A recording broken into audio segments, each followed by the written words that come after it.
లక్ష్మి గారు ఉప్పలక్ష్మి గారు జాయిన్ అయ్యారు. సార్ థ్యాంక్స్ ఫర్ జాయినింగ్ అండి. సార్ వీళ్ళిద్దరి ఆల్రెడీ మీరు ఫాలో అవుతూ ఉంటారు. ఆర్ఆర్ఆర్ అలాగే పివి సునీల్ కుమార్ గారు ఈ సవాళ్ళ మీద సవాళ్ళు చేసుకుంటున్నారు. కానీ ఇప్పుడు రఘురామకృష్ణరాజు గారు చేసిన సవాల్కి ఆయన స్పందించకుండా డైరెక్ట్గా ఎప్పటికైనా చట్టం మీద నాకు నమ్మకం ఉంది కాబట్టి సునీల్ కుమార్ అరెస్ట్ తథ్యం అని చెప్పేసి ఆయన అన్నదాన్ని పట్టుకొని చూసారా సెల్ఫ్ గోల్ కొట్టుకున్నాడు ఆయన, అంటే నన్ను అరెస్ట్ చేయడానికి దర్యాప్తు సంస్థలతో కుమ్మక్కయ్యాడన్న అర్థం వచ్చే రీతిలో ఆయన మాట్లాడుతున్నాడు. సవాల్కు మాత్రం ఆయన ఏం స్పందించలా. సార్ ఇప్పుడు ఇద్దరు కూడా బాధ్యత గల పౌరులే. ఒకరు రాజకీయ రంగంలో, ఇంకొకరు ఐపీఎస్ రంగంలో. ఇక్కడ ఏం జరిగిందో ఆ రోజు మనం ఎవరు చూడలేదు. రఘురామకృష్ణరాజు గారే తనను ఇలా అరెస్ట్మెంట్ చేశారు పోలీసు వాళ్ళు, అందులో సునీల్ గారు కూడా ఉన్నారు అనేటువంటి అభిప్రాయాన్ని వ్యక్తం చేశారు. దాని మీద ప్రభుత్వం కూడా చర్యలు తీసుకుంది. అతని సర్వీస్ ఉన్నంత కాలం కూడా సస్పెన్షన్ లో పెట్టేసింది. అది ఒక ఐపీఎస్ ఆఫీసర్ కు పెద్ద అవమానము. అలా పదవి ఉన్నంత కాలం సస్పెన్షన్ లో పెట్టిన వ్యక్తి బహుశా ఆంధ్రప్రదేశ్ లో ఆయన మొదటి వ్యక్తి కావచ్చు, నాకున్న అవగాహన మేరకు. సో అంత పెద్ద పనిష్మెంట్ అయితే ఇచ్చినప్పుడు ఇంకా రఘురామకృష్ణరాజు తను ఒక శాసనసభ్యుడిగా ఉంటే మాట్లాడుతూ ఉంటే అది వేరు. తను ఉపసభాపతిగా ఉన్నప్పుడు బాధ్యతగా వ్యవహరించాల్సిన అవసరం ఉంది. రకరకాల మాటలు అవసరం ఏముంది? ఇక్కడ చట్టం తన పని చేసుకుంటుంది అంటే చేసుకుంటుంది. ఒకవేళ సునీల్ గారు అరెస్ట్ అయ్యే పరిస్థితి వస్తే చేయొచ్చు.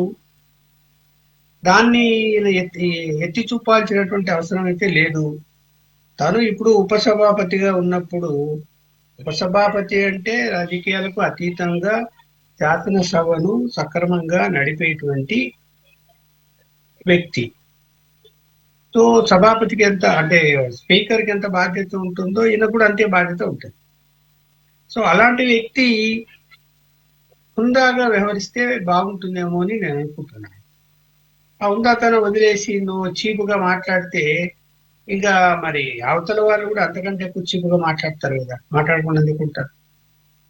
ఇప్పుడు ఆయన సునీల్ అయినా కూడా ఇప్పుడు కులము మతాలు ఇవన్నీ కాదండి, ఆయన ఐపీఎస్ చదివాడు. ఐపీఎస్ అంటే ఏంటి చెప్పు? ఇండియన్ పోలీస్ సర్వీస్ లో నీకు అక్కడ శిక్షణ ఎలా ఇచ్చారు? శిక్షణ అయిపోయిన తర్వాత నువ్వు ఏమని ప్రతిజ్ఞ చేసి ఉద్యోగంలో చేరావు? పడిపోతే ప్రజాస్వామ్యాన్ని పరిరక్షిస్తాను అనేటువంటి అక్కడ ప్రతిజ్ఞ చేసి అప్రజాస్వామికంగా ఒక బాధ్యత గల పార్లమెంటు సభ్యుడిని ఆ విధంగా ఇప్పుడు ఆయన చెప్పిన దాంట్లో కాస్త ఎగ్జాజరేషన్ ఉండొచ్చు, కానీ కొంత అయితే జరిగి ఉంటుంది కదా. అవసరమా అది? ఒక పార్లమెంటు సభ్యుడిని ఆ విధంగా చేయొచ్చా? తప్పు కదా అది. చేయరాని తప్పులన్నీ చేసి ఇప్పుడు మీరు ఎవరి ఆనందం పొందాలని చేశారు? మరి ఒక బాధ్యత గల ఆఫీసర్గా ఉండి మీరు చేయలేదు అనుకోండి, కింది వాళ్ళు చేశారనుకోండి, మీకు తెలియకుండా వాళ్ళు చేయరు కదా. ఆపగలిగేవా? ఆపలేదు. ఆపాలి కదా. సో జరిగిపోయింది. సరే, అది చేయలేదని వాళ్ళు చేశారు. వీళ్ళు చివరికైనా మిలిటరీ హాస్పిటల్ సర్టిఫికేట్ తెచ్చుకున్నారు, దెబ్బలు ఉన్నాయని వాళ్ళు సర్టిఫై చేశారు. కాబట్టి ఆ దెబ్బలు ఎలా వచ్చాయంటే పోలీసులు కొట్టారనేది, ఎందుకంటే వాళ్ళ కస్టడీలో ఉన్నాడు కాబట్టి అదే జరిగింది అని ఎవరైనా నమ్ముతారు. మనం కూడా నమ్ముతున్నాం. సరే, విచారణ కోర్టులో ఉన్నది ఏం జరుగుతుందో, తర్వాత ఎలాంటి తీర్పులు ఇస్తారో అనేది తర్వాత అంశం. ఇక్కడ ప్రభుత్వం కూడా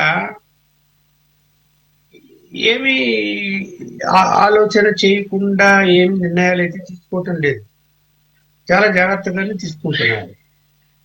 ఇప్పుడు అరెస్టు అంటే ఏంటంటే ఒక ఆరోపణ మీద సాక్ష్యాలు ఉండాలి. సాక్ష్యాలు ఏమాత్రం లేకుండా ఒట్టి ఆరోపణలతోనే అరెస్టు చేయడానికి అవకాశం తక్కువ ఉంటాయి. అరెస్ట్ చేస్తే బెయిల్ వెంటనే వచ్చేస్తుంది, స్టేషన్ బెయిల్ వస్తుంది, లేకపోతే కోర్టులో ప్రజెంట్ చేస్తానే కోర్టు వెంటనే బెయిల్ ఇచ్చింది. అందువలన అరెస్ట్ చేస్తారా చేయరన్నది కాదు, ఆయనను సర్వీసులో ఉన్నంత కాలం సస్పెన్షన్ లో పెట్టడం అనేది అది ఆలోచించాలి రఘురామకృష్ణరాజు. అంత పెద్ద శిక్ష వేసినప్పుడు ఐపీఎస్ ఆఫీసర్ల మధ్యన ఆయన తలెత్తుకొని తిరిగే పరిస్థితి లేకుండా చేశారు కదా, ఎంతకంటే పనిష్మెంట్ ఏం కావాలి. సరే, ఆయన కూడా అరే నాకు ఇలా జరిగింది, నేను ఆ రోజు అలా చేసి ఉండాల్సింది కాదు, ఒకవేళ చేసి ఉంటే, లేదు కింది వాళ్ళకి ఆదేశాలు ఇచ్చుంటే అలా జరగాల్సింది కాదు, ఎందుకు నేను రాజకీయ నాయకులు చెప్పే మాటలు విని తప్పు చేశాను అని కూడా మదన పడాలి. అలాంటి తప్పులు ఎవరు చేసినా ఖండించాలి.